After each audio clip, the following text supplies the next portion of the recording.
All right, y'all. So I started the year off in Vegas. I had just won a civil lawsuit, aka I sued my ex-boyfriend and won. So I had a few days left on my winter break.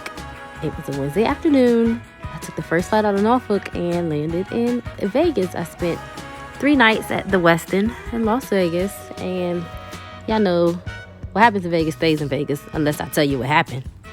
Long story short, I went on a date with my Uber driver and was probably going to be sex trafficked, but I made it back to my hotel safe and sound in one piece.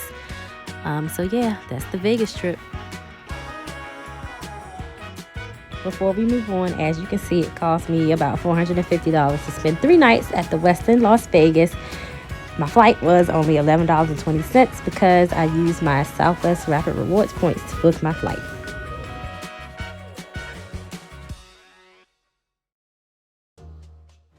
Up next is another random getaway to Nags Head, North Carolina.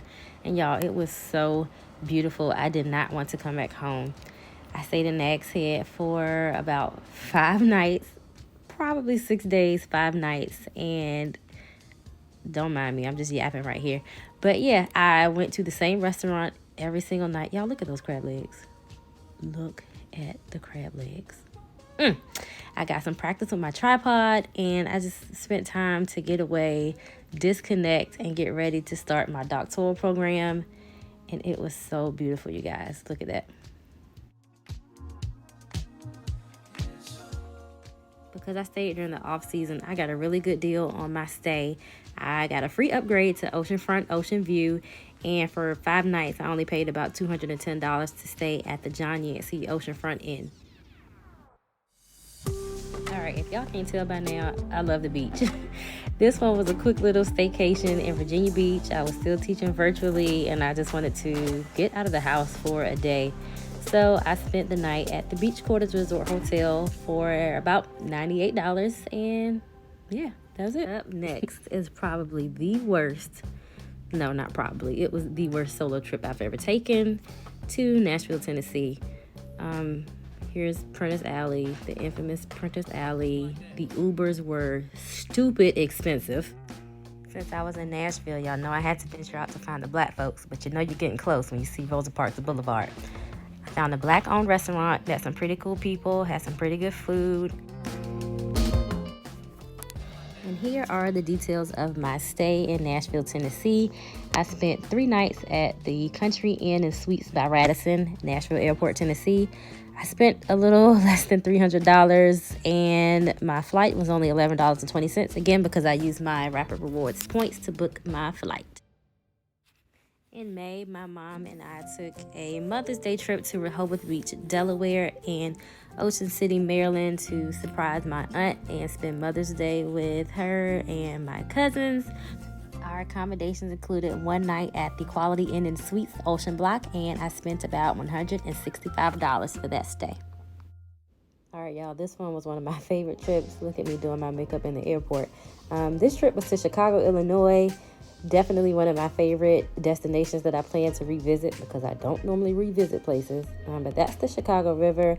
I spent a lot of time traveling to the different landmarks, the Chicago Theater, the Bean, Willis Tower. I took pictures on the ledge. I ventured out during the day. I ventured out at night. Just a beautiful, fun city. This clip coming up is just me exercising in my room before I went out again for the night. That's the up challenge, y'all. All right, my accommodations were at the Royal Sonesta Chicago Riverfront. I spent a little less than $600 for a 3-night stay. I did fly with Southwest. I used my points to get there, but I did have to pay for my flight back because, as y'all can see, I was using up my points, and it's only May right now. Next up is a trip for my baby boy's birthday.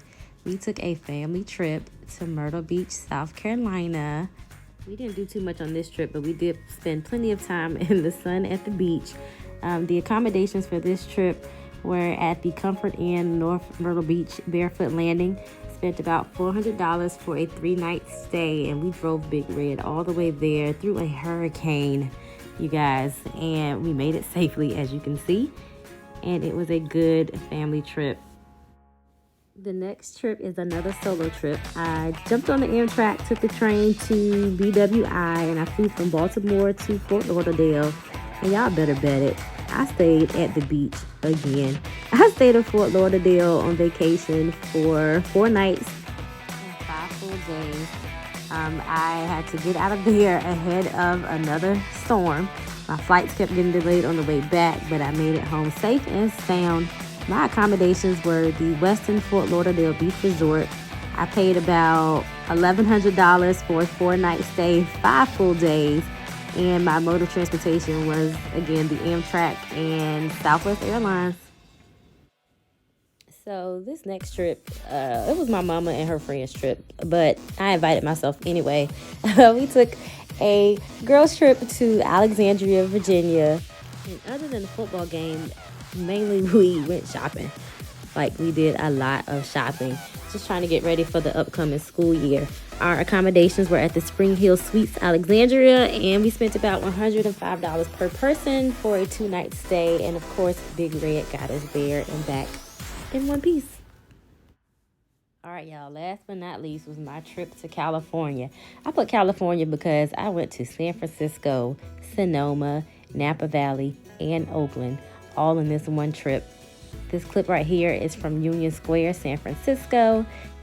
We did a lot of wine tasting out in wine country. We did a winery tour and went to 3 different wineries out in Sonoma and Napa Valley. The accommodations for this trip were the San Francisco Marriott Union Square and Oakland Marriott City Center. The combined cost for the accommodations was about $630 for a 3-night stay. And we flew Delta Airlines, and the cost for that was about $350 round trip. This is finally the end, you guys, but this video did not include the countless trips that I've taken to Baltimore and Accokeek, Maryland. Hopefully I can do something like this again next year for 2022.